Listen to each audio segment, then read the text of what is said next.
ये लीजिए मलाह साहिबा। अरे तुम जीती रहो बेटी।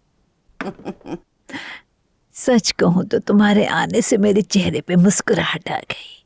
खुश रहिए मलाहत साहिबा। मेरा दिल तो खुश हुआ, लेकिन तुम्हारे चेहरे पर कुछ और ही मुस्कुराहट है। खैरियत है? कुछ नहीं, मैं वैसे ही हूँ। यकीन नहीं आता, चमकते हुए चेहरे को मैं पहचान लेती हूँ। ये गुलाबी गाल, मुस्कुराती आंखें और ये जोश भरी हालत, दिल तो कहीं और लगा हुआ है ना? नहीं मलाहत साहिबा, आपको ऐसा लग रहा है। बेटी, इश्क हो गया है ना? क्या? नहीं, ऐसा लग रहा होगा आपको।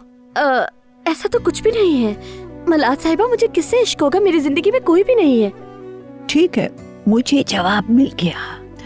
इधर देखो, झूठ तुम्हारी जबान को उलझा रहा है, मतलब वो तुम्हारे दिल के कबूतरों को उड़ा रहा है। उसका साथ कभी मत छोड़ना। देखिए, मैंने आपको बताया ना, कोई भी नहीं है। इश्क की दुनिया बहुत खूबसूरत है। मिल जाए तो किसी की ना सुनना, याद रखना। और तुम वादा करो मुझसे, अपने महबूब को कभी भी अकेले नहीं छोड़ोगी। अगर छोड़ दिया तो